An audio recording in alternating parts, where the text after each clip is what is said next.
a written production of the Recreation Centers of Sun City Incorporated and is intended for the sole purpose of informing our Recreation Center members.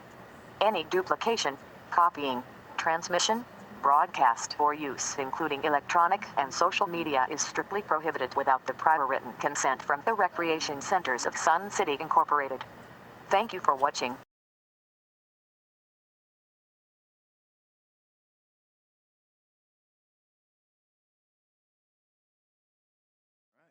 Ready? Okay.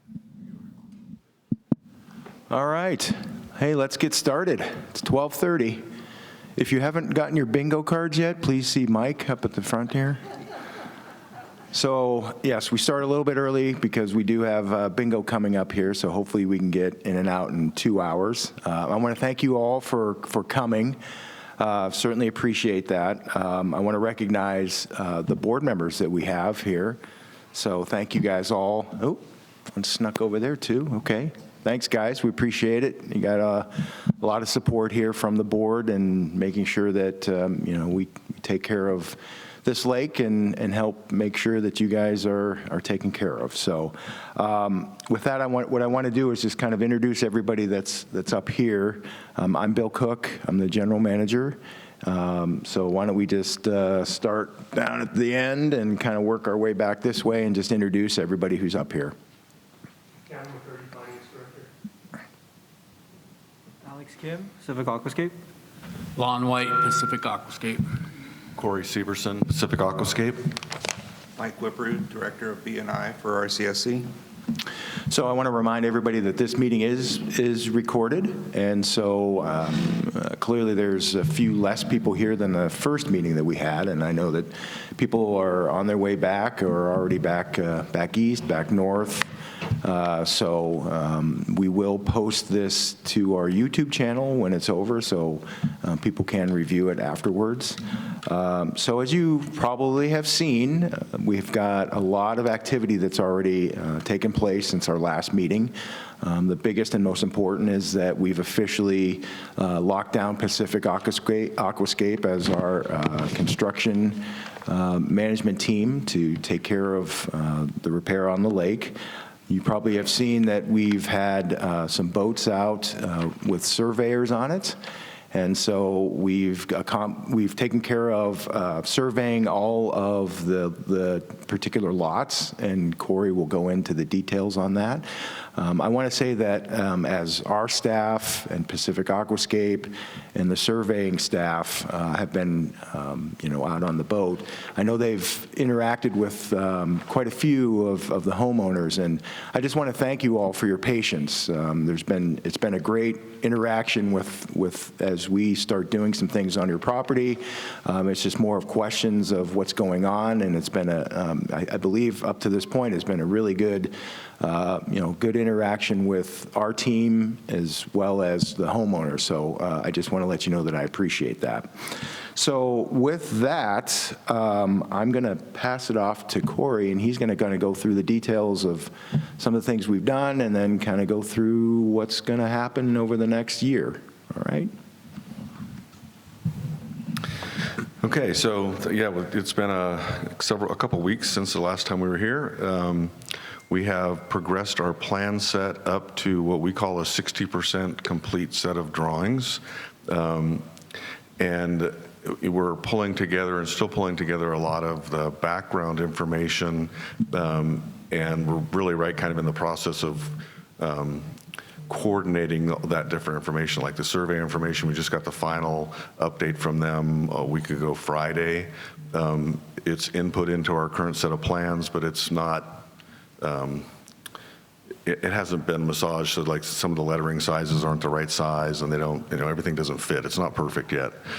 So we have work to do on that, but we have the information. So we have the field information where we've gone around, we've taken elevations on the top of the shoreline, every 50 feet all the way around. We've located all the improvements within a 5-foot zone of the existing lake wall, so that we're aware of your docks, your dock locations, any landscape materials that are in that zone. And so we've picked up all that information. We've been in the backyards kind of tagging and looking at different materials as well. So we're going to turn all of that into an individual lot assessment that's going to be shared with each homeowner. That's part of our process to get that out so that everyone will know what we found and what we think the impact may or may not be relative to the reconstruction of the lake wall. We're only interested in the reconstruction of the lake wall and the lake, but in order to make that happen, there is interface with pretty much each of your rear yards. And so we've also been on, doing our investigation on how to transfer water, on what to do with the wildlife and wildlife issues. And so we have all of that we're bringing together. Our commitment to RCSC is to make a submittal to the county and to ADWR and the dust control agencies and start the permit process middle of June and make sure that we have those permits in place by middle of August. And so we're on track to get that done, is where we're at. We thought we would flip through the plan set just so you can see what it's looking like. I don't know how available these monitors are, but we're going to look at it on the monitor together. We also have full-size sets of plans, and we have a couple half-size sets of plans that people can look at afterwards, I suppose, if you have something specific you want to look at. But we'll look at our plan set. I don't know, Alex, I don't know if you know how many sheets it is. We're up to 40 or 50 sheets probably in terms of plans.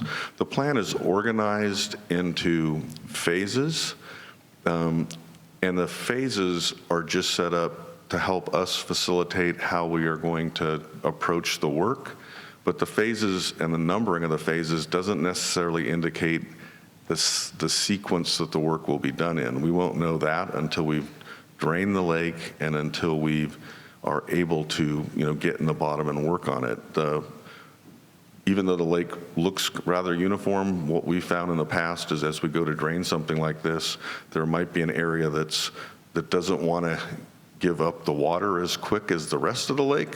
We want to work where we can get it dry and as accessible as soon as we can, and that's the area where we will start. And so, we picked, for convenience, we picked the right-hand side of the lake as phase one, and then we go around counterclockwise, but that doesn't necessarily mean that we're going to build the lake that way.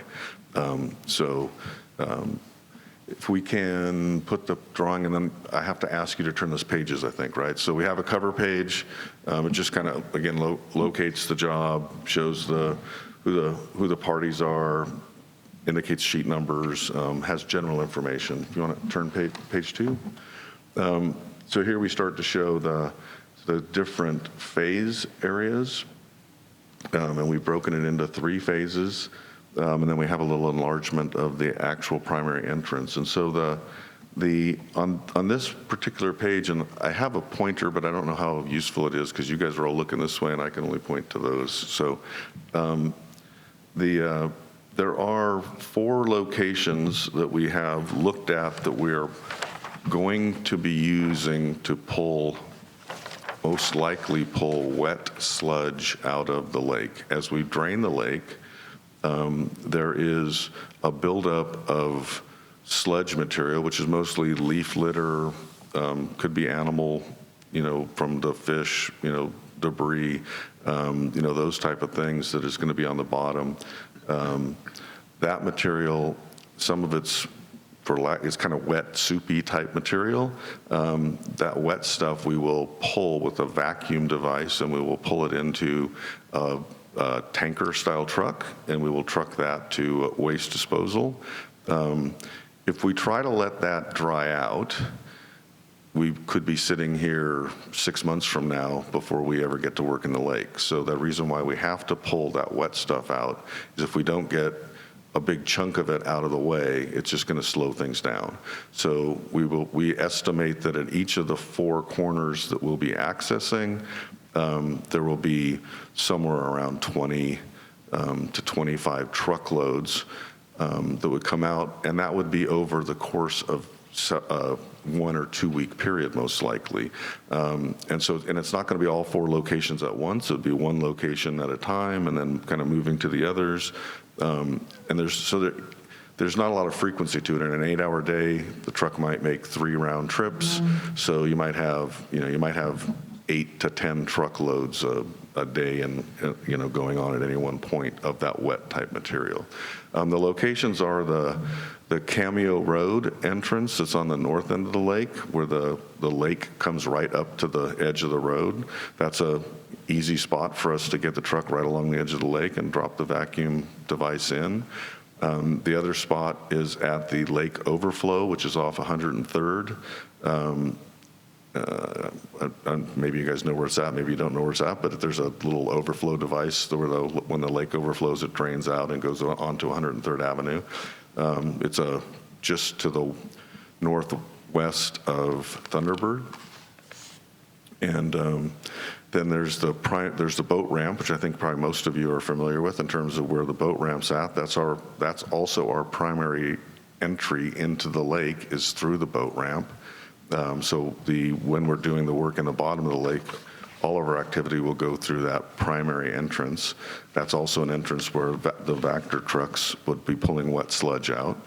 And then the fourth location is I think it's the lawn bowling drive that comes down. There's a gazebo that's at the end of that. And so that's an area we can get a truck all the way down to the lake in that location. So those would be the locations that we had the wet type sludge material coming out.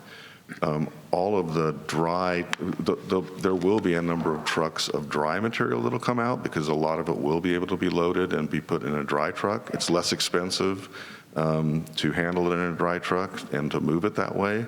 And so anything we can move dry, we will. And it'll go out I think it's 105th Avenue is where that entrance is at. So if we could turn, and kind of all of that information shows up on this page. It's hard for you to see. We have an enlargement of the cul-de-sac where the entry is. We've asked RCSC if we can block there's a handful of parking places that are to the left of that cul-de-sac. We want to block those parking places so that they, can't be used by people because there's going to be a lot of activity in this area. And we need that area to also stage some of our equipment and our work. And then we've also talked to RCSC about using a portion of their parking lot, which we show on this plan sheet that's right along the edge of that road. There's there's 20 parking places or something in there that we're going to fence. And we would have our equipment and mostly our materials that we need for like the lake liner and that kind of thing that we would store in there. The boat ramp gates will be rebuilt. We're going to demolish what's there. We're going to pull all the gates and everything out. The gates are in our way for the work, so we have to get them out of the way. And because we're rebuilding the shoreline, it just makes sense to rebuild the boat ramp at the same time and make it all tie together. It'll look much better. Next, please. We have studied how to drain the lake, and we have a lake draining group of sheets that follow. The lake's going to drain through a sequence of stop filling the lake. You're all aware that the lake loses water to seepage. It loses approximately a foot a month to seepage. So the lake's approximately 12 feet deep out in the center right now. And so by stop filling on July 1, which is the plan, we lose a foot in July, we lose a foot in August, we lose a foot in September, we lose 3 feet of water just by don't put any more water in. We lose in July and August. Historically in this area, the evaporation rate's about 11 inches a month. So we lose another roughly foot of water to evaporation. So without doing anything, the lake's going to drop 4 feet in 2 months by not filling it, if just through seepage and through evaporation. We're going to continue, or RCSC is going to continue to irrigate Lakes West Golf Course. This lake is the primary storage for Lakes West Golf Course. It's the only storage for Lakes West Golf Course. All the irrigation water comes out of this lake. And so we're going to continue to do that as long as we can. We've investigated the wet well, we've topoed the golf course, we know how that whole area works, and we're in the middle of putting together a plan of how to store the required irrigation water in what I'm calling Lake 3. I think it's also hole 3 of the golf course. And it's the last lake in the fill system. That water is going to temporarily store water, and it'll be transferred into the irrigation pumping station after you cannot pump any more water out of Viewpoint. And there's the potential, we're investigating the potential to also transfer water to Dawn Lake if that works out. So we're working through, and we've investigated those options as well. Next slide, please. This is a table that quantifies all that. So if you could read this, you could see there's a set of notes that run through they verbally describe the draining and how we're going to drain, the evaporation, the seepage, all the things I just talked about. That bottom little section actually shows how much the lake drops for every segment that might happen. There's an organization of, kind of the volume and what the volume is. And so it's going to be useful for us to refer to as we're doing it, as we're draining the lake, to refer how we might, move around and what we might do. You're all aware that we're doing this in monsoon season. There's a high probability we're going to get water or rain. Lon today said he heard on the news that it's expected to be a wet monsoon season with more rain than normal, so I guess we'll find out. And so it's hard for us to factor in what that rain event might be and what it might do. If there was no rain at all, the lake would be drained by mid-September. But our schedule doesn't show us, we're assuming we're not going to drain the lake and be able to work into it until the end of October. So we've got a buffer of about 6 weeks built into our schedule. But if the lake drains quicker, we're not going to wait around. We're going to be ready to work on it, and we're going to progress as soon as we can. But so we've looked at that and we studied that, and that's what the sheet shows. Next, please. So this is just again more detail of how the Lakes West diversion works out and where we would run. We're going to have an above grade temporary pipeline and an above grade electrical conduit. When I say above grade, they're going to be laying on the ground. They're not going to be above grade. They'll be laying on the ground. They're not buried. And next to the lake on Lake 3, there will be an electric pump. That electric pump will pump water out of Lake 3 and pump it into the existing irrigation station that sits along the edge of Del Webb Boulevard. And that's what, through that system, all the water's fed out to the rest of the golf course. So we need to keep water going and filling into that pumping facility. And we'll have it sequenced so that they work together. There will be a little bit of fine tuning it as we put it together, but we'll work with the golf course staff, and we'll be there the first couple nights that they're running and figure out how to make it work. And we'll be talking to them all the time, the whole time it's going on, in terms of how that works. There is the potential, and we have a plan, that if we have to, we can pump water from Viewpoint back up into that lake. We would do that by placing a pump. If you're right in the middle of Cameo Drive is where the water fills into the lake. If you guys are aware of that, it comes on the surface, it goes into a concrete box, and it goes under Cameo Road. We would use that box to go backwards, and we would put a pump sitting right on top of that channel if we need to, and we'd run the suction pipe through the existing pipe underneath the road, and we would then extend it into the lake, and we'd pull water out of the lake, and then again with a pipe laying on the ground, it would lay on the floor of the concrete ditch. We'd pipe the water back up to the lake on Lake 3. So all of that information's in here. We've met with the golf course. We worked through it with the golf course. There's a couple of proposed bridges so that you could drive your cart across those pipes if you need to get across it to golf. If you're you're supposed to stay in the fairway, but it doesn't always work. Sometimes you end up over there on the outside of the fairway and you gotta go get your ball. So all of that's on this plan. We are planning on, the current decision is to replace this existing screen and put the screen underground. There was some conversation about that last time. We were asking questions about how it worked and what it works, but it appears based on what we've discussed with RCSC that the decision has been made to submerge that. We will put floats on it so that there's still it's marked so that you don't run into it with your boats. And so it'll still be located, and it's not gonna move, it's gonna be in the same spot.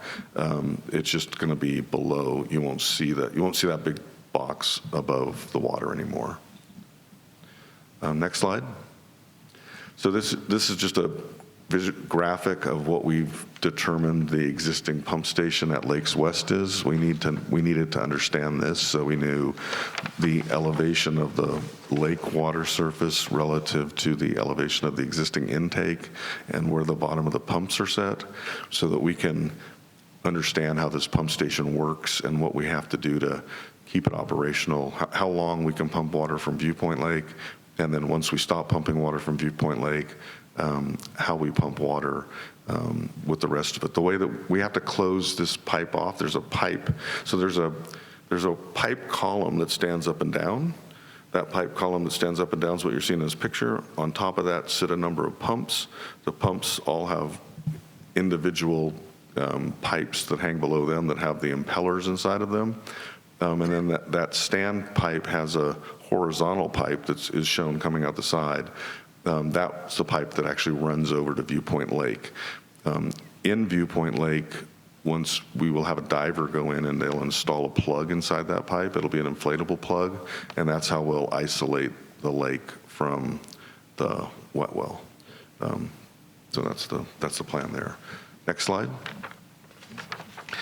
This is the Dawn Lake system. There's a well on 103rd next to, I don't remember the name of the restaurant, but there's kind of an open lot right there, and there's some restaurant that sits right along 103rd right there. It's a couple buildings off the intersection of Thunderbird and 103rd.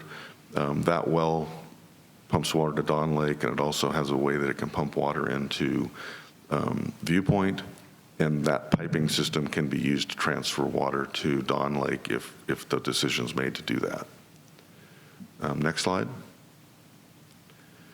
So this part of the plan is where now we start like the way we have it phased. And so this area of the lake we call phase one from a plan point of view. And so in phase one, we would start, if this is where we started, we would most likely start in a counterclockwise operation where we would start right next to the boat ramp, and we would start, clearing and pushing sludge and wet sludge material towards that overflow location.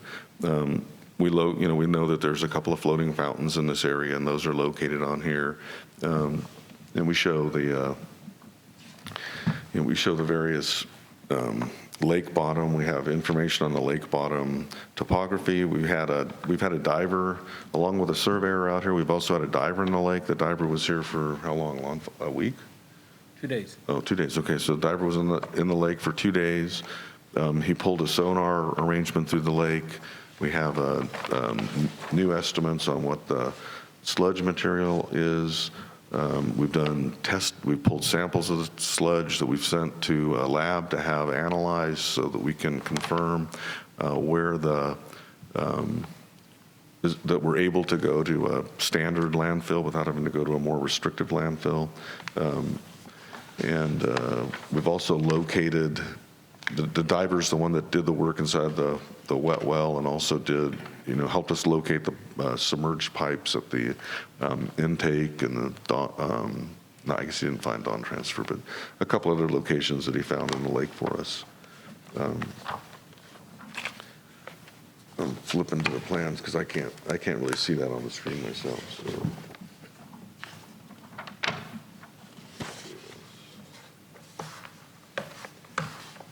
This sheet will actually also show our fencing plan. And so the fencing plan is something we'll talk about probably a little bit later when we run through the schedule.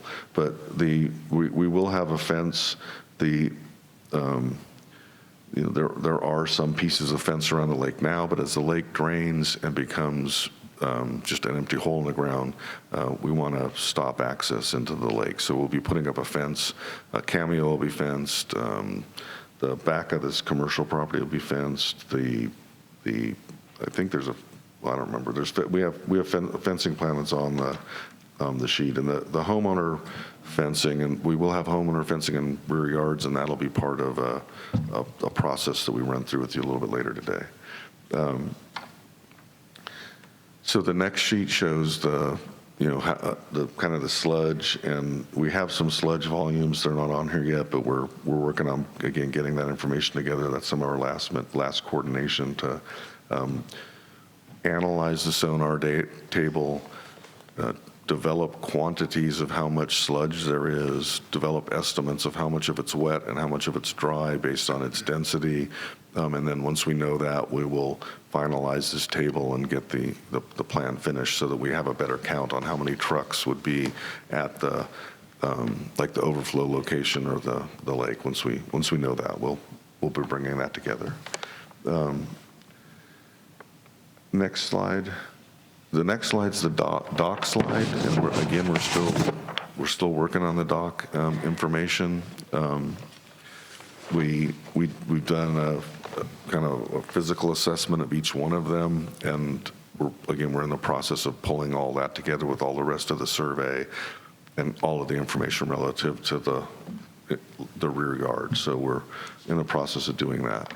This plan does have, and we have coordinated the top of shoreline and the location of the top. So it's on this plan, and we need to adjust our lake lines because we from a base point of view, the base plan that we're using, there is no record copy that belongs to RCSC or to you. So we just went, and this is a Google Earth image that you're able to download, and we're doing our plan work off the top of that, but we've overlaid the actual survey and the plat maps and all the rest of that on it, and we just have to, again, adjust that so that it all ties together. There's a little bit of cleanup work to do. Next slide, please. This is the fountain removal and what we're going to do with fountains. Not caught up to you yet, so. Yeah. What's that? Is he? Yeah, this is the fountains. Okay, sorry. Yeah, this sheet shows in this section, there's the two fountains of what we're gonna do. All of the currently the fountains the fountains were installed as an afterthought here. I believe they were, because all of the stuff kind of goes above grade and is hanging out in the air, runs over the top of the shoreline. We're gonna put all that stuff underground when we rebuild the lake, so you won't see that. And we also have to take it all out and get it out of the way so we can do the work. So this describes what we're doing. Next slide is the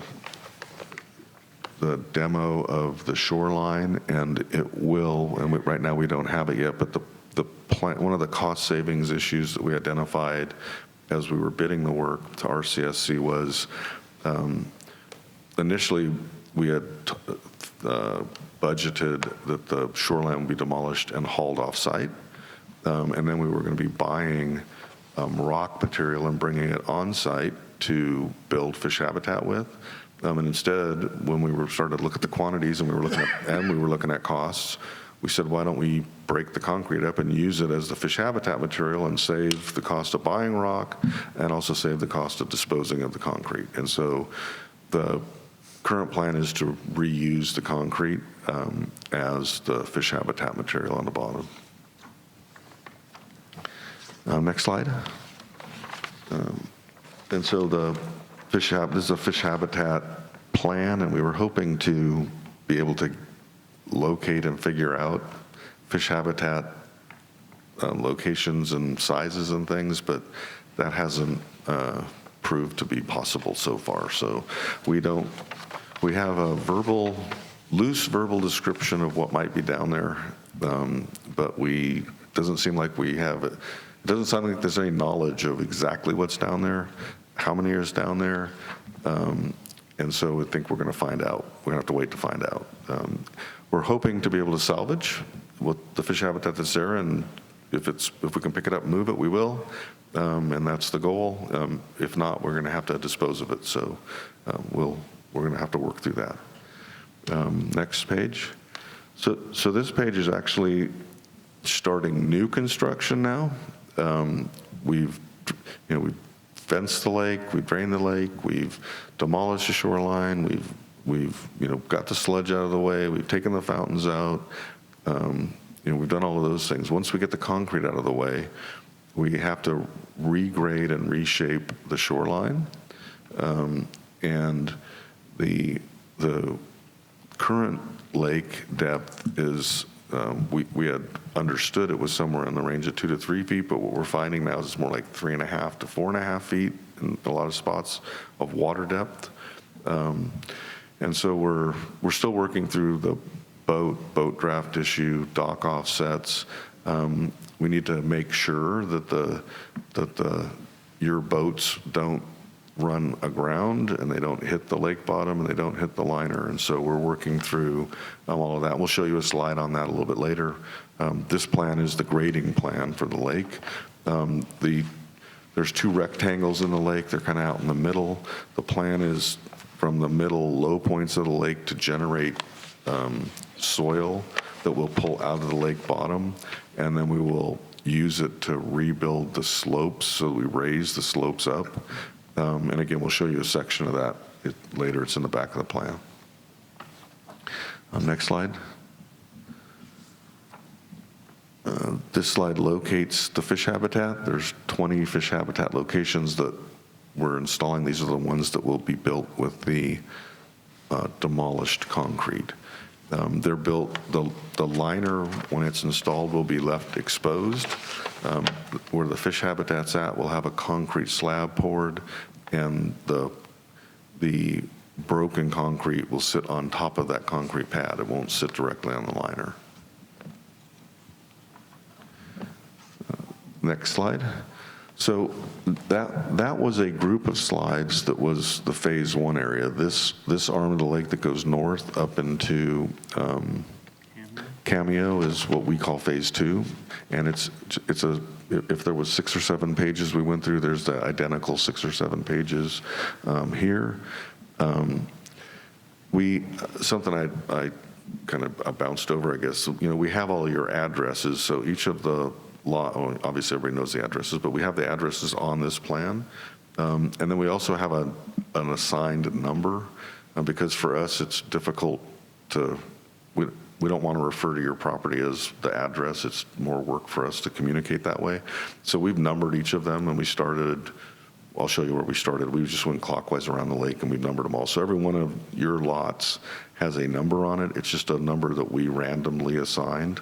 And it's how we'll have that posted, so when we're inside the lake, we can see that we're talking about lot 32 or lot 48 or something like that when we're talking to our crew, so that they know where to go and that they know what to do.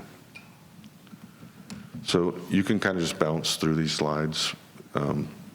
These are all phase 2, and so they're all, again, the same information and the information that's unique to the phase 2 arm.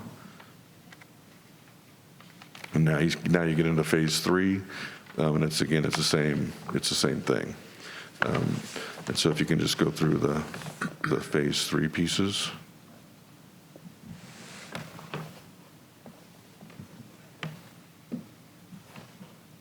And if we don't make this, the reason why we had to do, if you stop here, the reason why we did it in the phases is if you try to do all that on one page, it's just too much information. You can't see it. If you're wondering, well, why did we break it up into that from a plan point of view, it's just too small if we don't make it larger.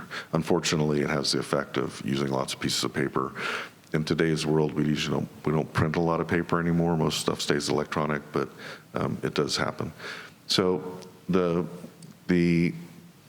on this, we get into what we'll call the details and sections of the work.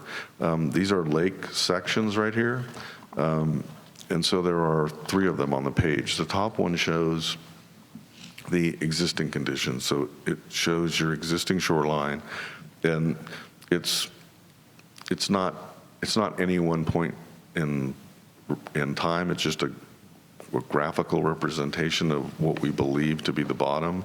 The crosshatched area is the sludge, and it shows that there's variable thicknesses of sludge. The bottom line is exaggerated to show that the bottom grading is probably not flat plane and uniform anymore over time, and so it's an irregular shaped profile of the lake is what the upper section shows. The middle section shows us after we've removed the sludge and the area that we're going to generate the soil out of. So it shows that in the center section of the lake, it shows the area that we're going to borrow or excavate the dirt out that we're then going to put up on the slopes, and then the bottom section shows how we would leave the lake. We will have our surveyor as-built the lake, so once that we're done, once we've completed the grading in each of the areas, the surveyor will come out before we put the liner down, and they will locate the hinge points in our grading wherever we change, the angle of our work, wherever it's flat plane to flat plane or hinge, wherever that's called a hinge point. We will identify all those points, we'll have them in a file, and we'll create an as-built plan that we'll turn over to RCSC so that in the future you have a digital file of what the lake looks like and where all the bottom's at. It'll locate all the fish habitat, it'll locate all of the pipeline, it'll locate everything that's on the bottom of the lake, which would have been nice for us to have when we showed up here, but it wasn't available. So we'll put it together, it'll be in a digital format, and you'll have it into the future. Next page. So these are the lake and lake shorelines. They're still in a state of development. They show some of the proposed construction is what's in the upper left corner, and then the details, the other three that are on here are more of a, or I guess two of them are existing. How do we get it set up, Alex? I should back up. Typical shoreline, and then we show how they might fit with the existing. That's how we finalized it. Okay. Maybe if you can enlarge. Are you able to enlarge on each one of these so we could look at one of them at a time? And I don't, if you guys want to look at them, we can. We don't have to. I don't know how to, I guess I don't know how to gauge if you want to or you don't. I guess I'll just talk about them. So the proposed construction is off of, this is what was in the lake's alternative study. And it's what's still being analyzed in terms of all of the information that we have. But there's two horizontal lines that are called out as water surface. And what we have, learned as we've talked to the operators at RCSC in terms of how it works, the lake fluctuates up and down through a band. There's currently a staff gauge that's on the overflow device that has a set of numbers on it, if any of you have ever looked at it. And the well is turned on, the well on Lake Swiss Golf Course is turned on based on where the water level's at. If the lake needs to be filled up, they turn the well on, they run water, they wait until it gets to 35, I think was the number. 30, it's 9. 9, yeah, 9 on the staff gauge. And so that's the high water elevation. And we have now tied that into the survey, so we know what that elevation 9 on the staff gauge. You have it on here, Alex?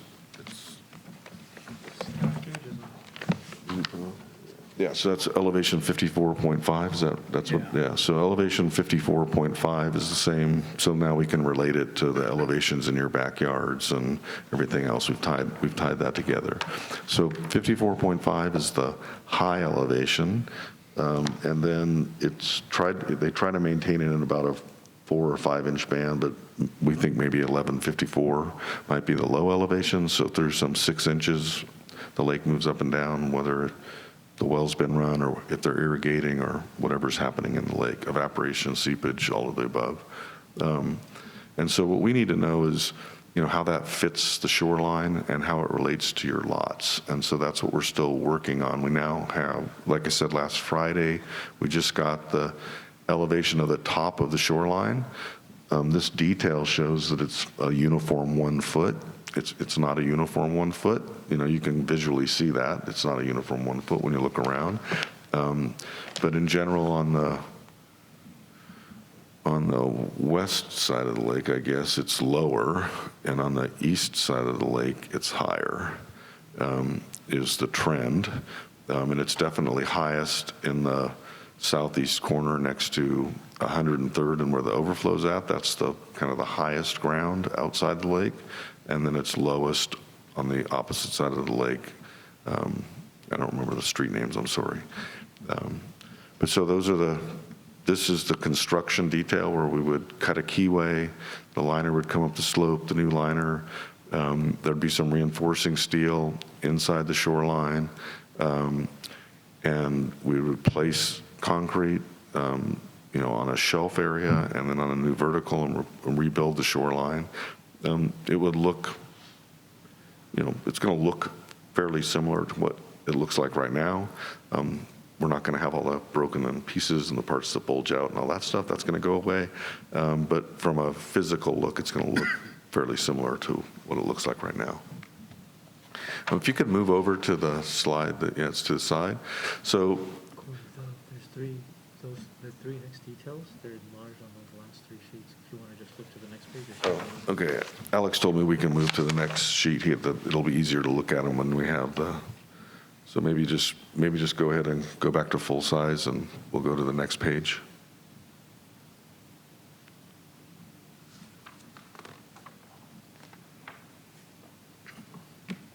So what we really need to tie together is how the docks work with the boats, and how the shoreline work and the variable elevation of the shoreline works, so that we don't have a boat hit the bottom. And so, as you guys are all aware, everybody's dock is pretty unique and different, and you have a lot of different conditions that are out there. And so, what we need to find is the worst condition is what we're looking for, so that we can make sure that the worst condition works. And when I say the worst condition, I'm not talking about the worst condition, physical looking dock or how it's built. I'm talking about the setup where the boat can get the closest to the lake edge. That's going to create the worst condition for the clearance on the bottom. And so we have information on where these docks are at and how they fit and how they look, and we just have to put it together. But we have these details kind of show the work that we've done so far.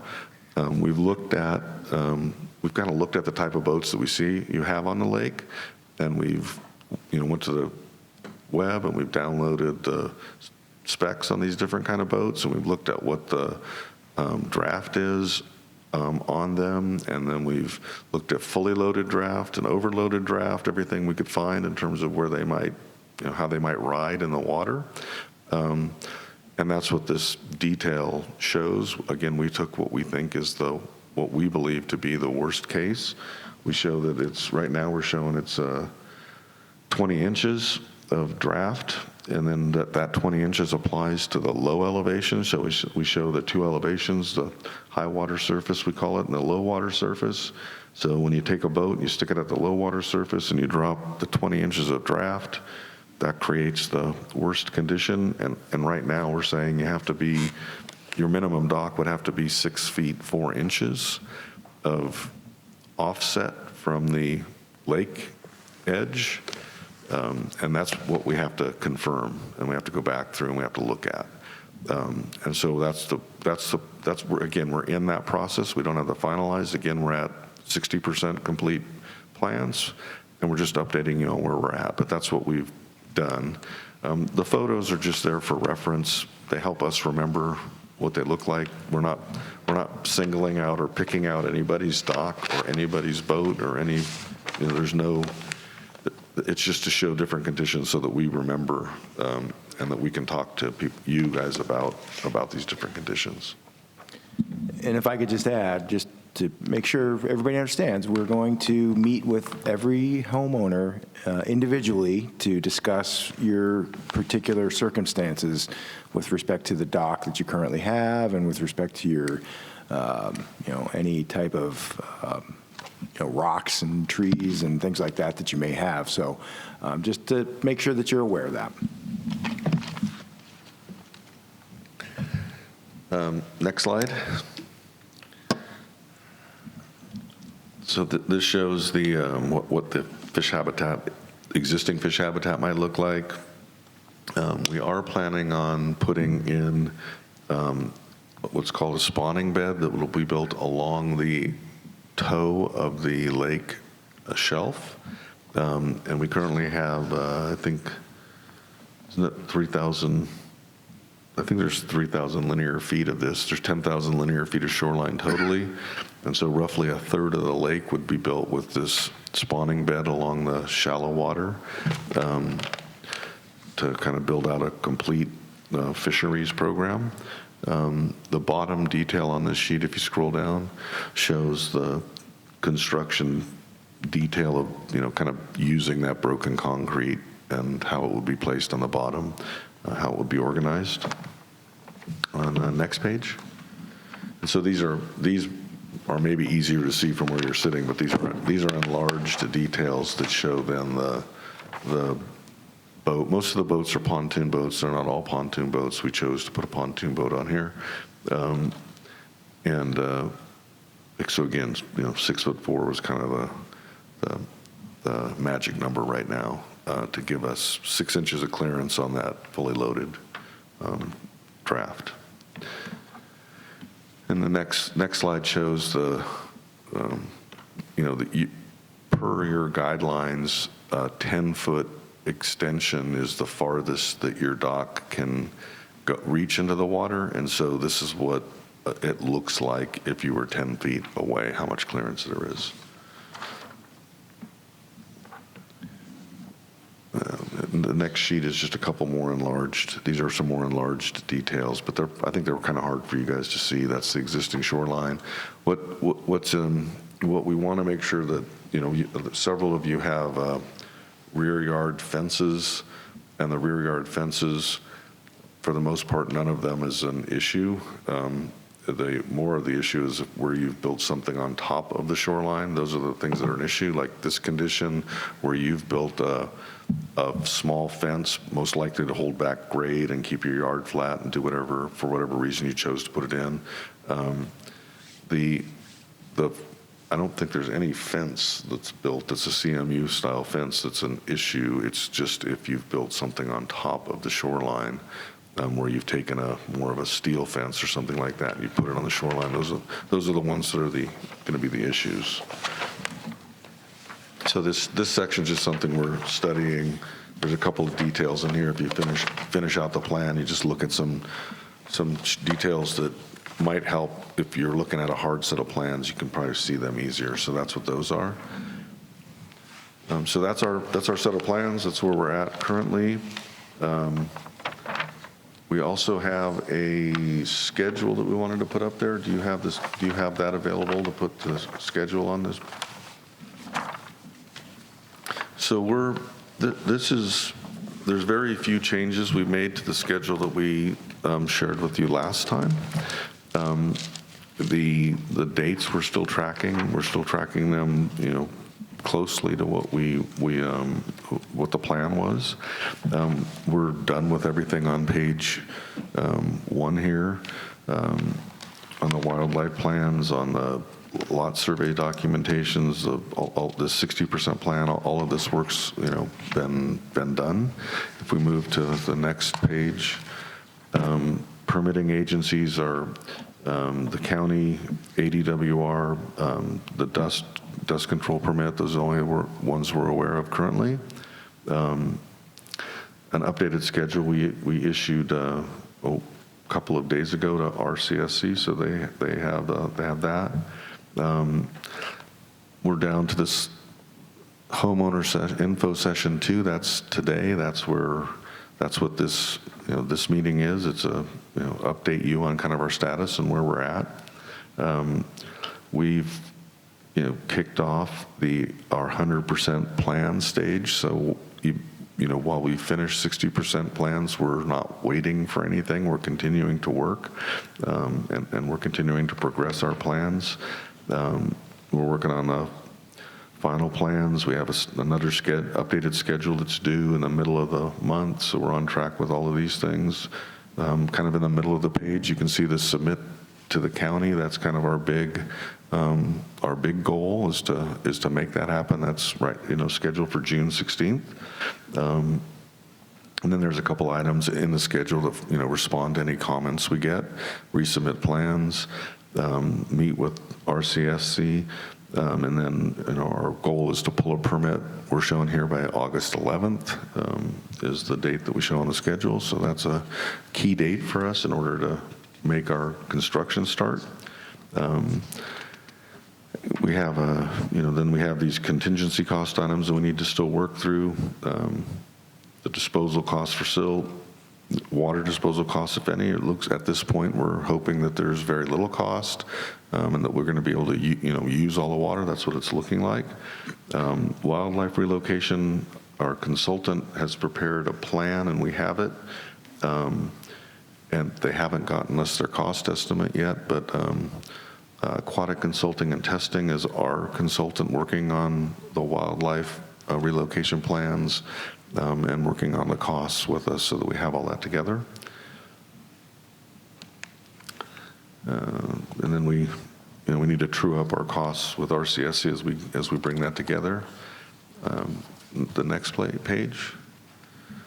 So these are a couple items that we have added and cleaned up since the last time that we have met. And so we have an item at the very top, lot fencing. And as we worked through our schedule and as we realized, we had lot fencing originally set up to happen in September when we had construction set to start.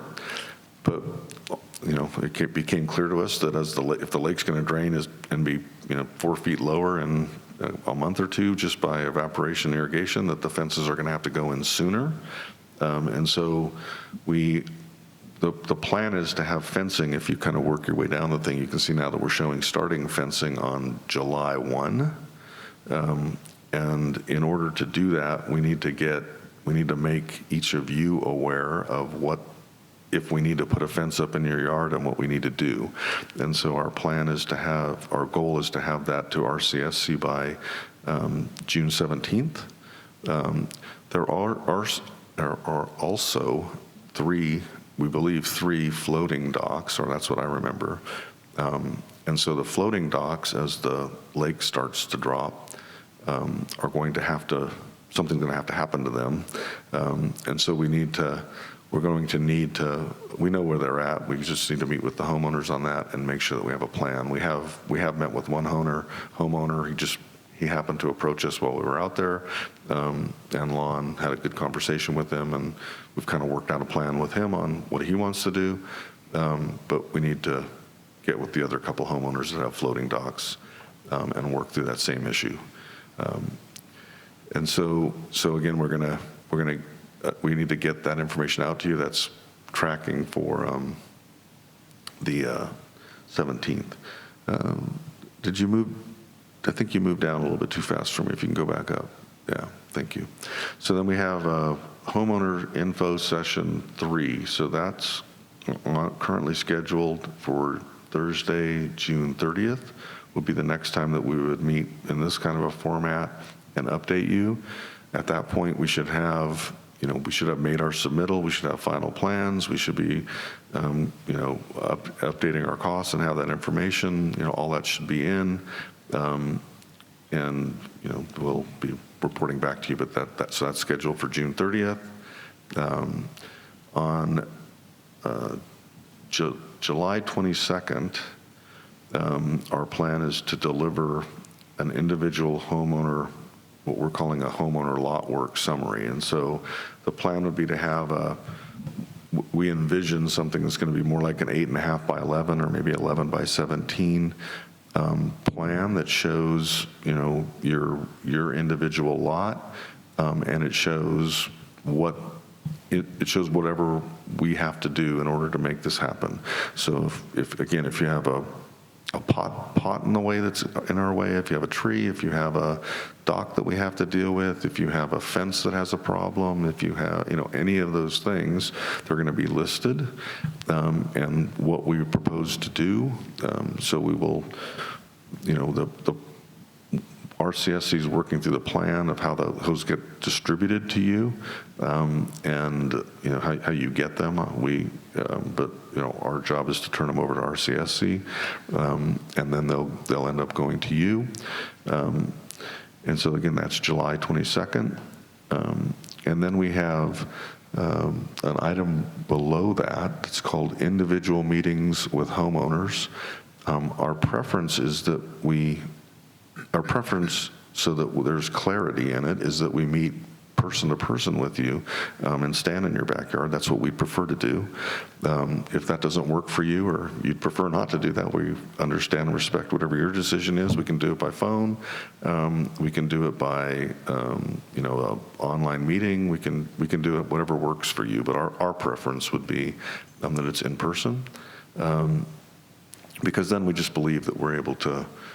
You're able to ask whatever question you want, you're able to get whatever clarification you need, and we're able to convey what our issue is with whatever the issue is. So we have that planned over about a 40-day period. So, we're saying that we'll be ready to start doing those on August 1st. We get you the information on July 22nd. You've had a chance to look at it. You've had a chance to think about it. And then there will be some kind of scheduled time where we're able to pick a time and set a meeting, decide if it's going to be person to person, decide if it's going to be online or by phone, or again any of those kind of things, and we'll get it scheduled. And we said it's a 40-day period that puts us out into you're talking about basically August and September, so it puts us out towards the end of September by the time we conclude those. And we're not going to be working in anybody's backyard. We're not going to be doing any demo or doing any of that kind of work in anybody's backyard before that. We think, again, our schedule shows the way the lake drainings are going to work. If we got really lucky, it'd be by the middle of September. We know it's going to get some kind of rain, so it's going to push that date somewhere. And we're kind of thinking it's going to be more like the end of October before we really do any work. So our goal is just to, again, get the planning done, everybody understand what's going to happen, and then we can, make that happen. The homeowner info session 4 was set for 8/17, and that's again just an update. Anticipated kind of update you right before construction. At that point, we really should have kind of all the details worked out. All the details except for the stuff that's underwater that we're not going to see until we drain it, right? So this type of work comes with some unknowns, and so we have to, we're going to have to address those once we can see it. And then we get into the construction phase. We talked about the last time we were here, all boats out of the water by July 1. We see that a number of you have already done that. Maybe you always do it. I really don't know what your normal routine is, but there's a lot of boats that are pulled. There's a lot of boats that are sitting in people's driveways. Thank you. Appreciate that. And it's still important that it happens. We need to make sure it happens. And the rest of the stuff is the construction. It hasn't really changed. We can walk through it quickly, I suppose. Stop the fill of the lake begins on July 1. All the site fencing has to be, again, addressed by that July 1 timeframe. We say start July 1. We've got 5 days to do it. Construction access goes in on September 1. Remove the floating fountains. starts as the lake's dropping. We'll get them out of there. Drain the lake. We have this is kind of the final drain period, starts on the September 1, goes out to, like I said, October 20th. The wildlife relocation. Again, I think we touched on it, but summarizing the report and what the approach is, the waterfowl, for the most part, leaves on its own. Some of them decide that they really want to hang around, and some of them are injured. If they're injured, we'll have a competent person that knows how to deal with injured wildlife on hand to be able to deal with that. The ones that just want to hang around, we'll encourage to leave. If they're capable of flying away, they'll fly away. And we have a turtle plan and a turtle collection plan where we'll be setting traps for the turtles, and then we'll be transporting them to facilities. There's a couple of facilities identified that will take the turtles. And then we have the fish, and they have a fully written detail of how they will net fish, how they stun the fish to help net the fish, and how they will pull the fish out. We're still working on identifying where we can relocate the fish to. We don't have that done right now. We have determined that there's not as much room in RCSC lakes as I thought there was. So 6 months ago when we were getting involved in this job, I just assumed we were going to move them to an RCSC lake, but I've learned that that's not going to happen. So we're going to have to figure out where else they can go. So we're still working through that. We have the Lakes West diversion identified on here. Again, starts in early September, and then we'll be operating and maintaining that diversion system. On here it says 175 days, but until the lake's full and you can irrigate the golf course out of the lake, we're going to have to be managing the temporary diversion system. The odor control issue, we have done quite a bit of work, and Lon, you've talked to a couple of people, and we've identified some products. I don't remember the names of them, but we've identified some products. We're going to have them available so that we can, treat any odor issues. And really, on the odor side, it is if we end up with a weather condition or we end up with a really still wind condition, that's where it's most problematic. If we end up, with where it's windy and that kind of stuff, it's typically not a problem. In our experience, any odor problems are short-lived. But again, we're aware that it's a concern of yours, and it would be a problem. And so we're going to do everything we can to have product on board and be actively managing, controlling odor until it's a non-issue. So that's our approach. If we can turn one more page. We have, again, we run through all of our work, and the work was what was described in the plan, but it's the silt and muck and debris removal, fish habitat removal, dock removals, demo shoreline. So all of this work is shown on here. Kind of the key date, I think, that probably you care about is right now we're starting to refill the lake on April 6th. And we show we believe the lake will be full by around June 1. So those are I would think they're the dates you guys probably care about most. There's a lot of things that happen in between there, but those are the construction and what's going on in the lake bottom. So I think that's it. That's the work that we've done. Unless, Bill, you wanted to do something I didn't touch that you wanted me to? Nope. So hopefully after that, you have some confidence that we picked the right folks. These guys know their stuff, right? So we feel very confident in what these guys are doing. They're very detailed. So with that, I will open it up to questions, and I would like to limit it at the beginning to homeowners only of Viewpoint Lake, so that we can get your questions in, and then we can open it up. So with that, fire away.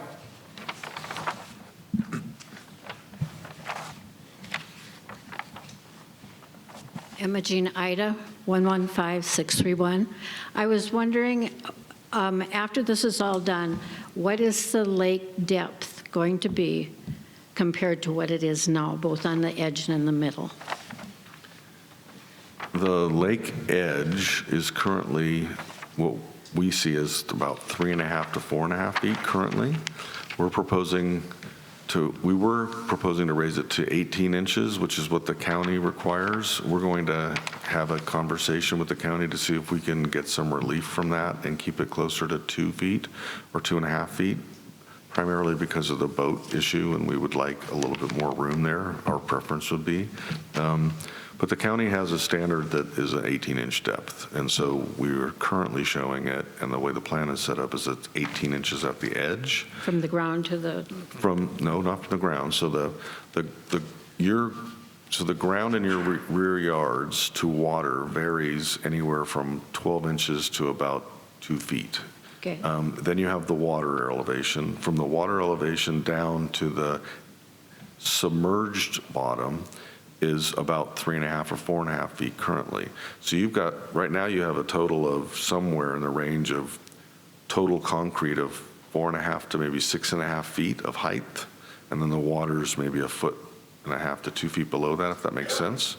And so we're going to shorten that up because we're going to be raising the bottom. And so we're going to be reducing that to somewhere, let's just call it 18 inches, plus that 1 foot or 2 feet. So it might be somewhere from 30 inches to, 30 inches to 48 inches or something like that as when we're done. It's going to be somewhere in that range.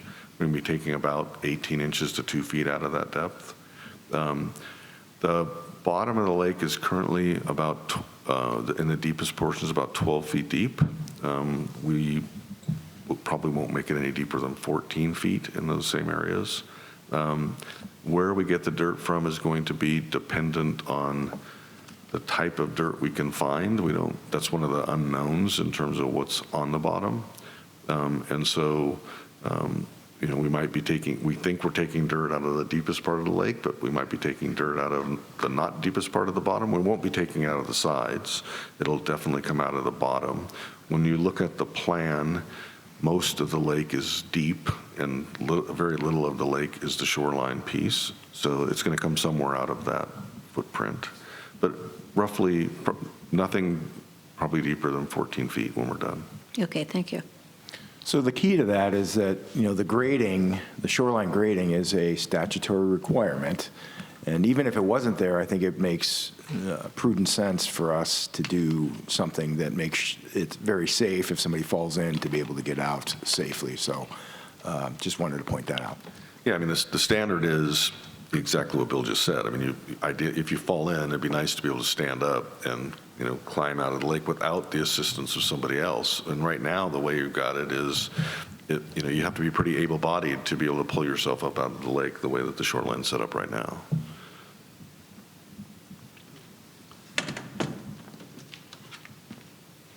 Hi, Pamela Herrick on Bayside.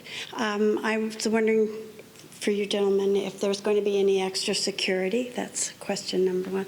And number two, on talking about the depth of the lake, have you made allowances for what the fish need to survive in the heat of the summer?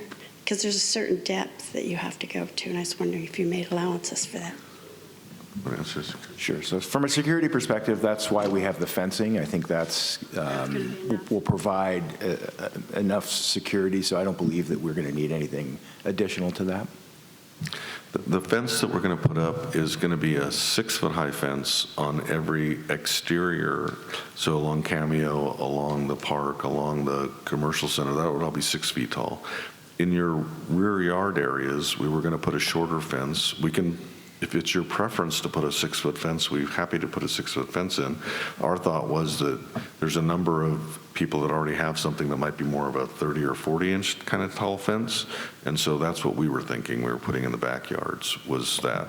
So, and again, from a security point of view, I guess it was our thought that you guys weren't the people that were going to be the problem going in and out of the lake. It would be the people that outside your community, and so that's why we were thinking we would have that less height to the fence. On the So the depth of the lake, we're not making, the only place we're making the lake shallower is along the near edge shoreline. The middle of the lake, we will be making the lake deeper. And so we shouldn't really be changing anything for your fish and your fish conditions.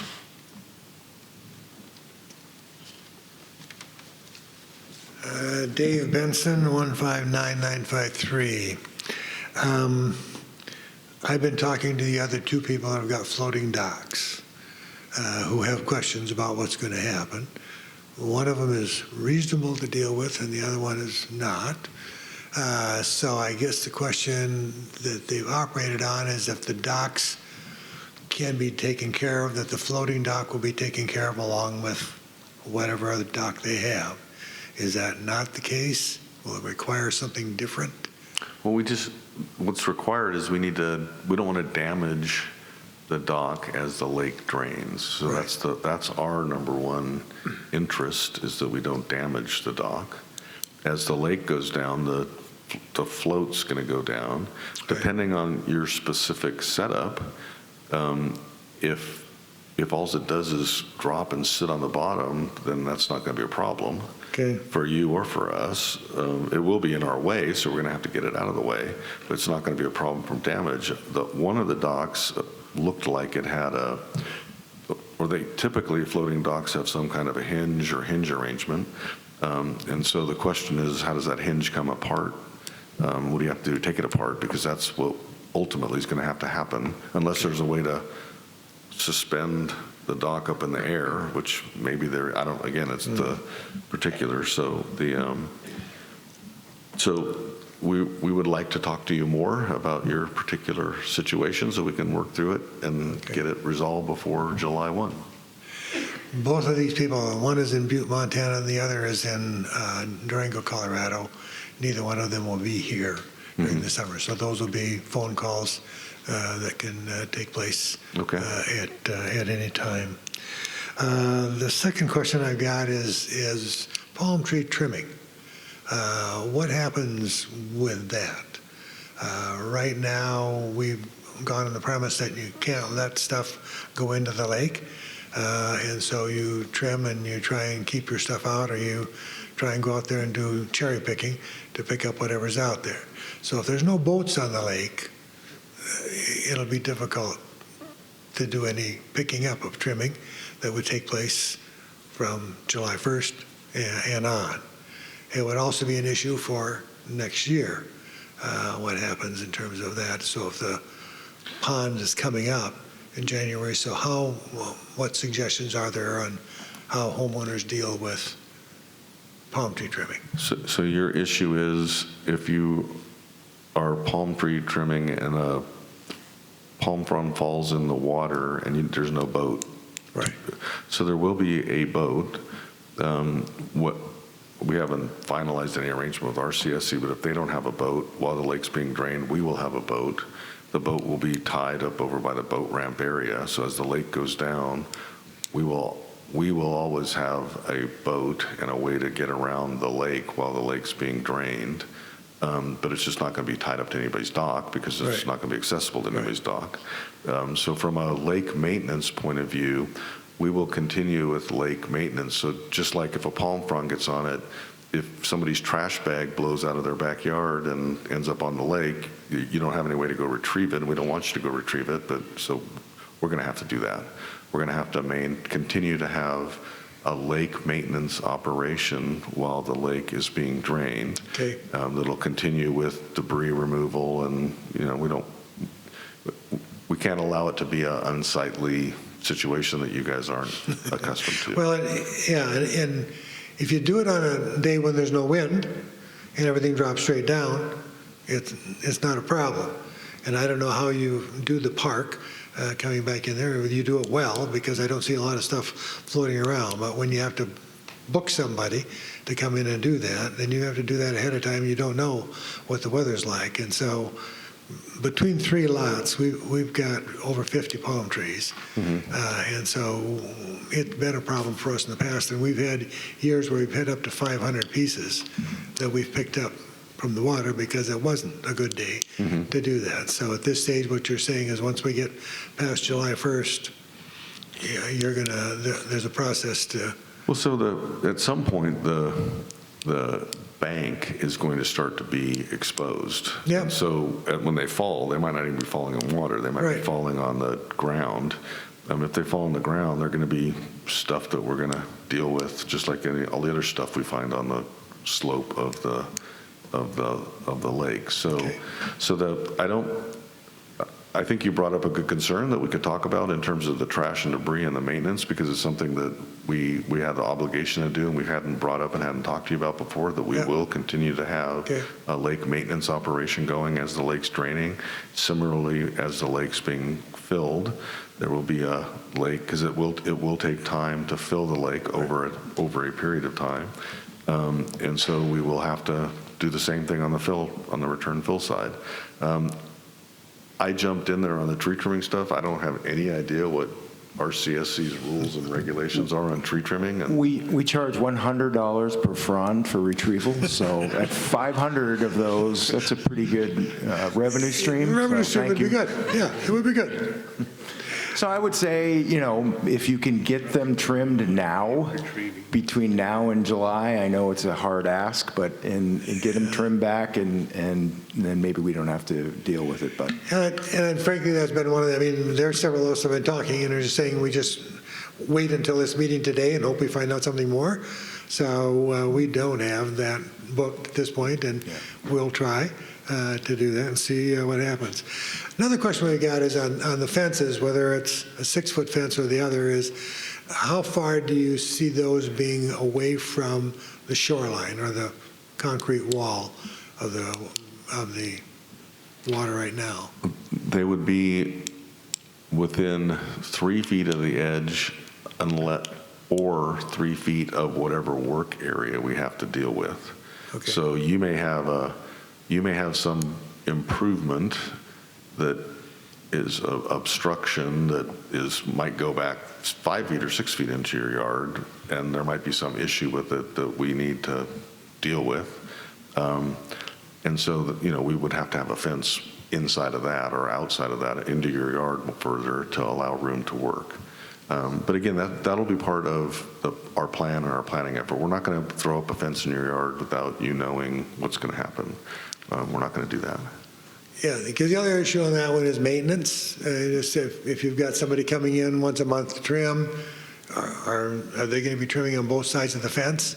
If you've got plants that are irrigated and maintained there or not? Or That's a fair question. And so again, those are things that we would prefer to address with you individually on a your yard basis kind of thing, because everybody's probably got their situation. Everybody will have their situation.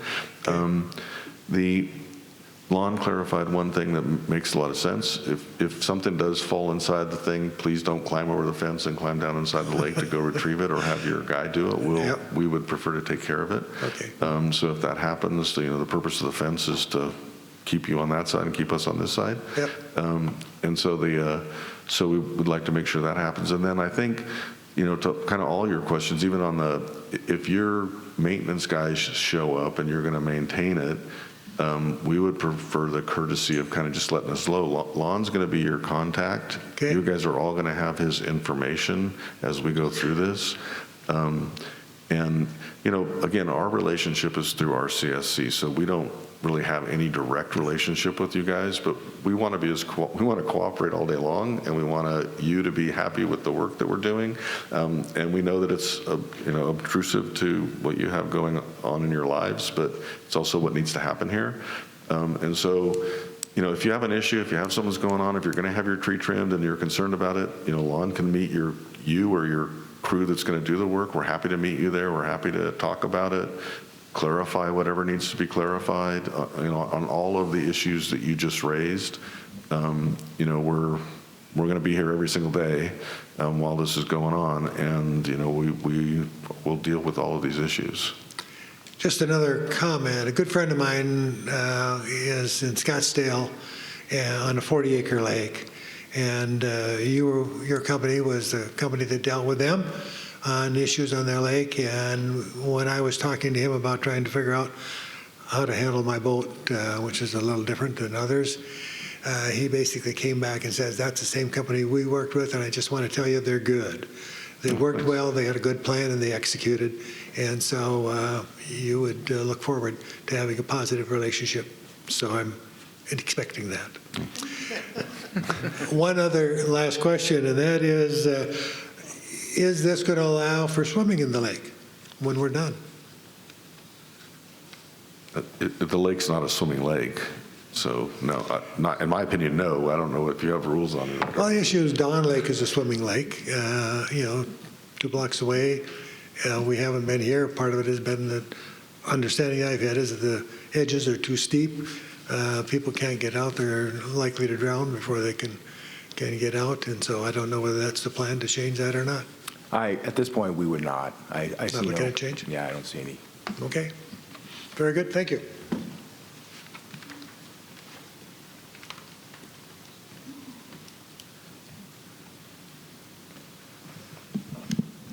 Hi, Nadine Meese, 87945. Only one page today, guys, you're lucky. I do have a concern. I consider myself, I'm self-appointed lake historian, okay? That's only because I've been here forever.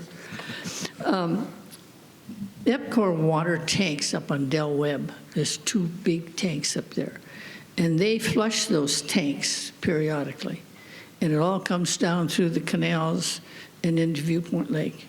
That's a lot of water. Have you spoken to them about if they're going to flush those during your construction?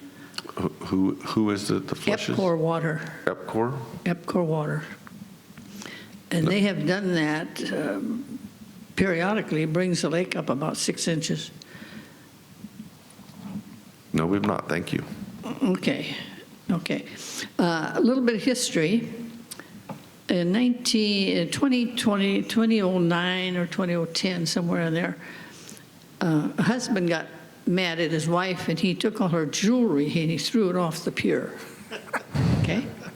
She hired, you remember that? She hired a diver to come in and get it. And RCSC forbid the diver to go in and check. So I think that jewelry's still down there. Okay. Finders, keepers. I don't know if it's in a case or if it's individual jewelry, okay? But apparently there was quite a lot of value in that jewelry, so you might want to. We'll make a note on that, too. Yeah, make a note of that. Finders, keepers, is that it then? And for your information, the swans have been successfully moved to Holy Cross Cemetery, 90th and Thomas. And here's a picture of them catching the swans. It just went beautifully. And it was just magical how they picked them up and carried them into the crate and put them in the car and drove away. And there was no stress to the swans. They laid eggs here, but they were not able to incubate the eggs. So when they got down to Holy Cross Cemetery, their bodies made 5 more eggs, and they sat on those eggs. They eventually took the eggs away because they're 2 girls. The eggs will not hatch, so they took the eggs away, but they're healthy and they're happy. They have a private lake, and you can go down and see them, 90th and Thomas, okay? So the swans are healthy, and they're fine, and they're happy, and they had no idea that I ever existed in 18 years of their life. So thank you so much, okay? Thank you. I forgot to mention the swans. I heard they had been moved. Thank you for whoever did that. It was a team. Okay. Thanks, all of you. RCSC cooperated. The team is here. Karen, thank God for her. Yes, Jerry Ida, 115630. I was wondering about the trout, the fish you're going to take out of there, the bluegills and the bass and catfish. You mentioned shocking them and netting them, putting them in a different pond. Now, I hope to God we get those fish back, don't we? Well, no, we won't be able to get them back, but we will implement a restocking plan. But you know how long it takes? We got big fish in there. Yeah, I understand, but unfortunately, that's, Why can't we net them or shock them to get them back? at this point. I know, I'm doing my best. but Because I'm whatever talking about lake when that you- we put them in, we would have to then disrupt their lake to get them back, and then how do we discern which ones are ours versus their fish? Well, I mean, it'd be pretty difficult, so, But you still should try to get them back. I mean, it takes forever. We got, bluegills in there up to 10 inches, catfish 12, 14 pounds, big I bass, know. and red ears. I know. There's a gentleman who is from Canada, I don't know if he's still here, but I know he's in tears over it. But he's been out there fishing every day, so I have we can too, fish but now, still. so go crazy right now, take them out. Well, it's Yeah. a shame you can't It is. bring some back. Right. Okay.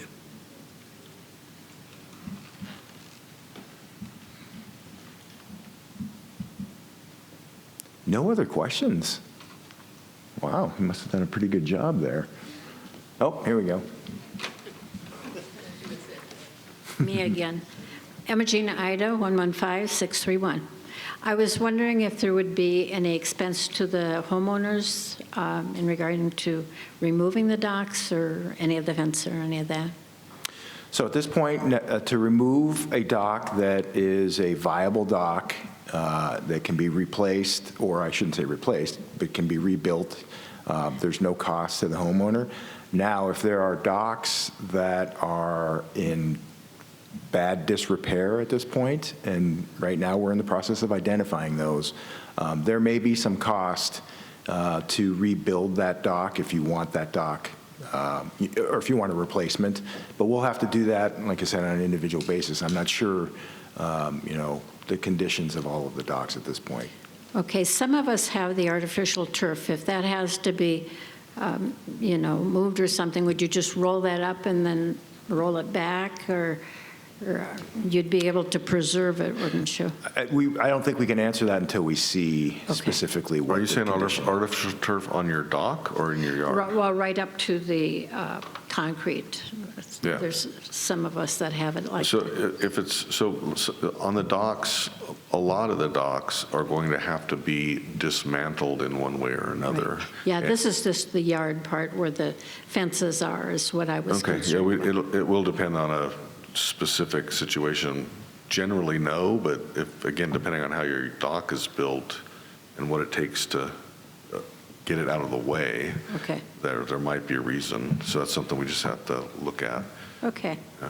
We both looked at each other when you said that, because we don't think we've come across anything with any artificial turf. No, Yeah, so some of our lots, the turf is right up to the concrete bank of the lake. Okay. And that was what I was concerned, whether we wouldn't want that cut and then have to be put back. Yeah, if you have artificial turf that comes right to the edge of the concrete, yes, it will have to be rolled back. Okay, So, because when we break up the concrete, there's no way for us to know that we're at the physical edge of the concrete. It may actually go underneath your artificial turf, depending on how it was built. We didn't build it, we don't know, some of it's buried. And so, and also the equipment that we use to break the concrete, if we slip 4 inches, all of a sudden we're tearing up your improvements, and we don't want to do that. So that's why we need to get them, like turf that we know is a finished product, we would roll that back. okay, thank you, sir. That question reminded me of one other, and that is that 2 of my palm trees were pink slipped. Whose cost? Who pays the cost to remove?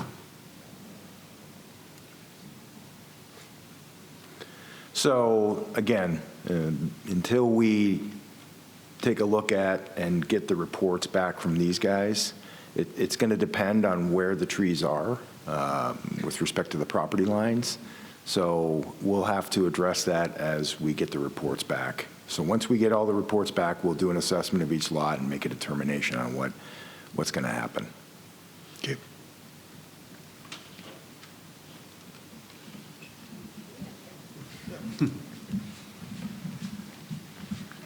I noticed that on the side of the concrete, there's circles, but then there's also stakes with a pink ribbon. Can you explain what those two are?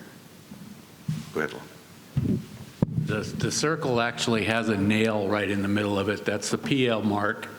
And then the stake behind it is an offset to find that spot again when we lose it. So you want to define PL? Yeah. What is Oh, that? property line? Thank you. So the nail is right in the middle of that circle, and that's your PL. And then that stake out back of that tells me how to find that spot again when we lose it.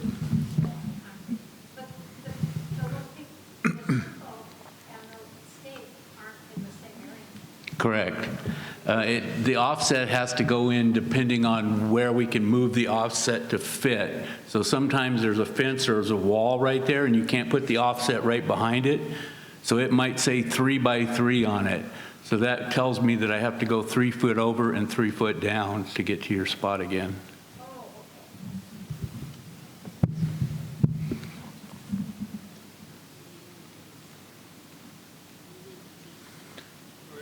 All right, well, if that's it, thank you all for coming and have a great summer. We'll see you in 30 to 45 days.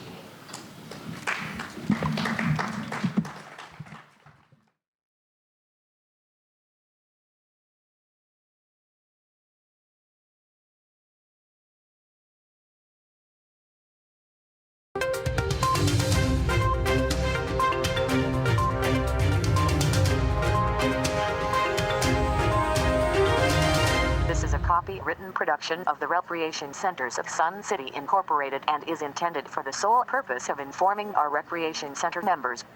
Any duplication, copying, transmission, broadcast, or use, including electronic and social media, is strictly prohibited without the prior written consent from the Recreation Centers of Sun City Incorporated. Thank you for watching.